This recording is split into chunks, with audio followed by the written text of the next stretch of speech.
Tu connais la forêt de Mortève, non? C'est mieux ainsi. Ceux qui s'y aventurent ne reviennent jamais les mêmes. Et parfois, ils ne reviennent pas du tout. Située dans une région isolée, Mortève a longtemps été évitée par les locaux. On dit que la forêt elle-même est maudite, que des événements inexplicables s'y produisent depuis des siècles. Mais le plus effrayant reste le sentier des égarés. Un chemin invisible le jour, mais qui apparaît à la tombée de la nuit, seulement pour ceux qui n'auraient jamais dû y entrer.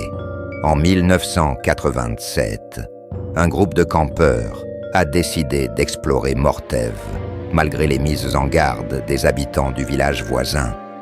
Ils étaient 5, tous jeunes et sûrs d'eux. Mais une fois sur place, tout a changé. Les campeurs racontaient que la forêt semblait vivante, que les arbres murmuraient et que des ombres les suivaient. La nuit tombée, ils ont vu un chemin s'ouvrir devant eux, un sentier qu'ils juraient ne pas avoir vu plus tôt. Ils ont décidé de suivre le sentier, malgré une peur grandissante. Mais plus ils avançaient, plus l'air devenait lourd, presque irrespirable. L'un des campeurs a dit avoir entendu des cris lointains. Un autre affirmait que quelqu'un l'appelait par son prénom depuis les bois. Ils ont essayé de revenir sur leurs pas, mais le chemin avait disparu. À ce moment-là, ils ont compris. Ils étaient piégés. Au bout de quelques heures, l'un des campeurs, Lucas, a disparu. Il était à l'arrière du groupe. Et puis, plus rien. Pas de cris, pas de bruit. Juste du silence. Ils ont fouillé partout, mais Lucas était introuvable. Puis ils ont vu des traces de pas.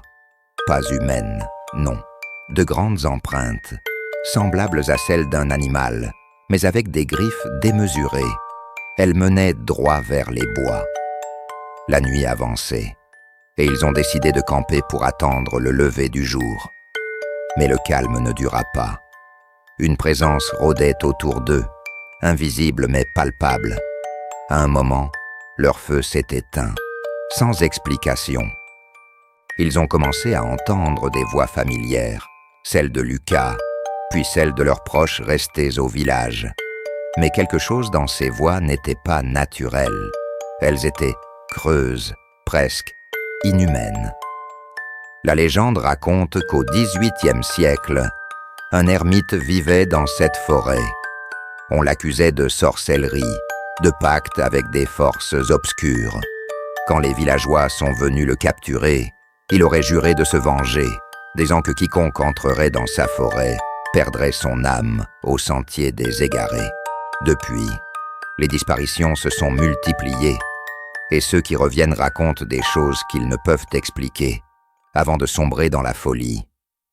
Terrifiés, les campeurs se sont disputés. 2 d'entre eux ont voulu continuer à avancer, espérant sortir de la forêt. Les autres ont décidé de rester près du feu éteint, pensant que c'était plus sûr. Mauvaise décision. Les 2 qui étaient repartis n'ont jamais été revus. Ceux qui sont restés ont entendu des cris, déchirants, venus de loin, puis plus rien. Le dernier survivant, Mathis, a été retrouvé une semaine plus tard, errant près de la lisière de la forêt. Il était couvert de griffures, les vêtements en lambeaux, mais ce qui a le plus troublé les secouristes, c'est qu'il tenait un carnet, celui de l'ermite supposément brûlé 2 siècles auparavant. Ne suivez jamais le sentier. Peu importe ce que vous entendez, peu importe ce que vous voyez. Aujourd'hui encore, personne n'ose s'approcher de Mortève. Mais les locaux disent que certaines nuits, on peut voir des lumières au loin et entendre des voix appeler doucement depuis les bois. Alors, si tu te retrouves face à un sentier la nuit, souviens-toi de cette histoire. Et toi, aurais-tu le courage d'entrer dans la forêt de Mortève? Partage cette histoire si elle t'a glacé le sang. Et raconte-moi, crois-tu que tout cela est réel ?